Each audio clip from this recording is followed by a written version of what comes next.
Olá pessoal, aqui é a Aline Duque, estou de volta para a parte 2 do último vídeo. Eu fiz um vídeo sobre gestão democrática e a construção do PPP e a gente terminou esse vídeo justamente falando sobre quais são os princípios dessa gestão democrática. E agora a gente vai falar um pouquinho sobre quais são os órgãos colegiados que trazem essa vivência dessa democracia, dessa gestão, né? Que é que traz a vida, né? Que dá corpo a essa democracia que é vivenciada na escola. São órgãos que eles são importantíssimos para que a participação, para que a transparência, né? Para que o pluralismo, né? Realmente, verdadeiramente ocorra dentro da instituição. Então, dentre esses órgãos colegiados, a gente tem o famoso Grêmio Estudantil. O Grêmio Estudantil é um órgão colegiado que é composto pelos estudantes. É um órgão onde os estudantes deliberam, né, sobre maneiras de melhorar aquela instituição onde estudam, é onde eles compartilham as suas ideias, as suas estratégias. Então, assim, se a escola não tiver um Grêmio Estudantil, porque tem instituição que não tem o Grêmio Estudantil, não quer dizer também que essa escuta não precisa ser feita. Então, se a instituição não dispõe do Grêmio Estudantil, a escola precisa pensar sobre como fazer com que essa escuta continue viva na escola, né? Independente da existência desse órgão colegiado aí, tá? Então tem instituição que tem instituição que não tem, mas o que precisa sempre existir na gestão democrática é a escuta do estudante, ok? O outro órgão colegiado, né, que algumas instituições têm, são as assembleias de pais e mestres, associação de pais e mestres. Essas associações, elas também são realizadas com fins educacionais, né, onde professores e os familiares, os responsáveis por esses estudantes, se encontram e possam deliberar também sobre o desempenho dos estudantes e, claro, é sempre para fins educacionais, obviamente. Né? E aí, outro órgão colegiado são os conselhos escolares. Os conselhos escolares aí eles são compostos por a gestão, representantes de professores, representantes da comunidade, representantes de estudantes, e eles também se reúnem aí para deliberar sobre grandes decisões da instituição, né? Também é um espaço ali de escuta, é um espaço de diálogo para que estratégias possam ser elaboradas e possam pensar e ser planejadas para execução, né? Outro órgão também falando em conselho escolar, o conselho de classe. Né? O conselho de classe é um órgão que já compõe aí um grupo um pouco menor, que é toda a equipe pedagógica, né, da escola.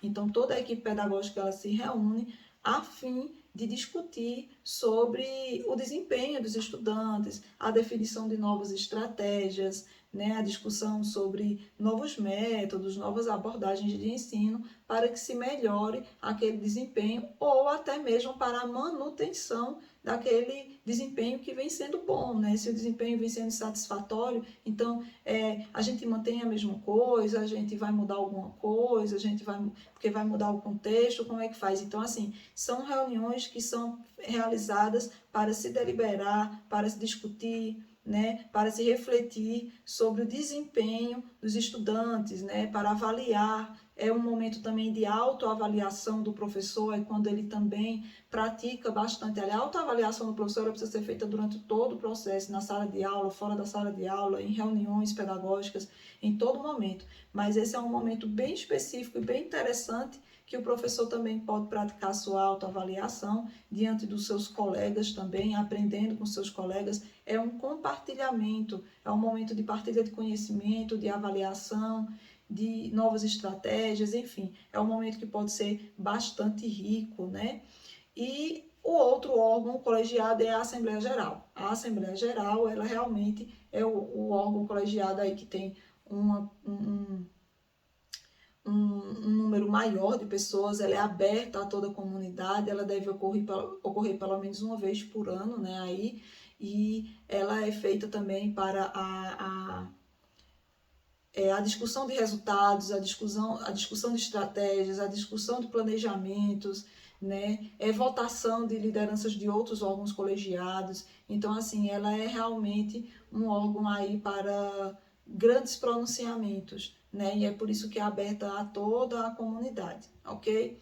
Então, fechando essa partezinha aí sobre gestão democrática, que é uma discussão e uma apresentação um pouco aí dos órgãos colegiados, a gente vai agora falar um pouquinho, né, a revisão sobre os tipos de gestão que existem por aí. E para falar sobre esses tipos de gestão, eu trouxe Libânio, né? Todo pedagogo, pelo menos, conhece Libânio, já ouviu falar sobre Libânio, já leu algum texto de Libânio. Libânio é muito importante para falar sobre didática, Libânio é importante para falar sobre gestão. E aí eu trouxe Libânio para falar sobre 3 tipos de gestão, né? A primeira gestão que Libânio fala, que Libânio aponta, é a gestão tecnicista, a gestão técnico-científica, né? Essa gestão tecnicista, ela acontece de forma mais verticalizada, existe realmente uma direção, uma centralização de poder, né? Uma forma mais verticalizada de funcionamento, né, da instituição, existem aí cada um no seu quadrado, cada um no seu posicionamento, né, e não existe essa descentralização de responsabilidade, né, cada um é responsável por uma partezinha sua mesmo e pronto. E é um ensino que ele é muito focado nas tarefas, né? Ele não foca tanto assim nas interrelações, no desenvolvimento formal, intelectual, mas que também seja na formação social, na formação política do estudante. Ele está focado na tarefa.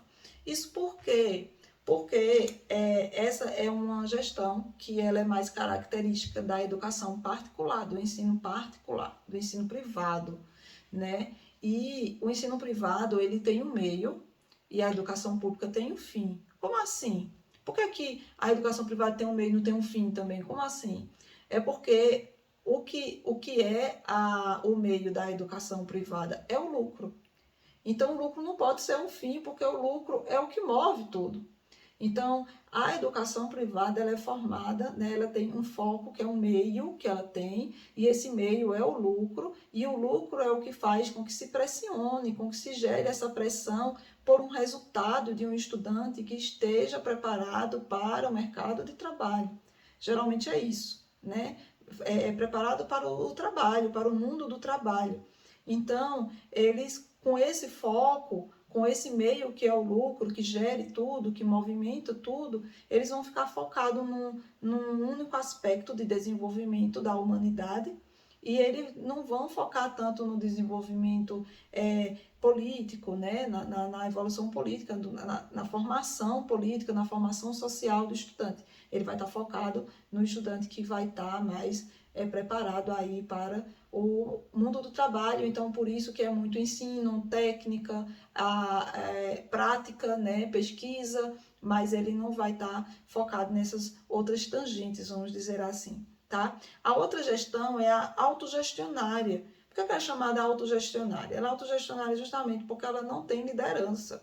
Todos são líderes, todos são, digamos que, autônomos ali naquele ambiente, e é justamente onde tem esses riscos, né? O risco da autogestionária é o caos, é o direcionamento ao caos, porque exige-se uma maturidade muito grande desse grupo para poder deliberar a respeito de ideias, se todos têm exatamente o mesmo poder e não tem uma liderança para mediar essas reuniões, e não tem uma liderança para conseguir sintetizar essas ideias e chegar no consenso, né? Então, assim, é muito complicado porque, às vezes, as pessoas não querem ceder suas ideias, não querem... não estão preparadas para esse tipo de discussão, esse tipo de gestão, né? E a terceira é a gestão democrática, que Libânio também chama de participativa, né? A gente também conhece a gestão democrática como gestão participativa, porque uma é o mesmo que a outra, né? E é a gestão que é característica da educação pública, né? Então, assim, a gestão tecnicista, lá, a gestão técnico-científica, ela é a gestão característica da educação privada. A gestão democrática, que é característica da educação pública. Ela é focada aí no social, na formação técnica e na formação política, né? Ela tem aí as suas funções. E nesse caso, ela é uma gestão que tem liderança, tá? A diferença dela para a autogestionária é essa. As pessoas têm poder de decisão, existe uma descentralização de poder, existe uma descentralização de responsabilidade, existe uma participação coletiva, mas existe uma liderança. Uma liderança que fica mediando os debates, que fica mediando as reuniões, as discussões, que fica sintetizando essas ideias e buscando um consenso entre elas, tá? Então a diferença está nisso, ok? No próximo vídeo eu vou falar sobre a construção do PPP, sobre como ele é construído, sobre toda o corpo desse documento, né? Por que é que ele deve existir, quem é esse PPP, quem é esse projeto político-pedagógico, tá? Aí eu vou ficando por aqui, vocês, novamente eu falo, né? Façam anotações, façam um mapa mental dessa revisão de conteúdo, tá? A ideia é essa dos meus vídeos, não é detalhar sobre cada um desses conceitos, mas falar pelo menos sobre os detalhes principais para a gente poder revisar e fixar o conteúdo, ok?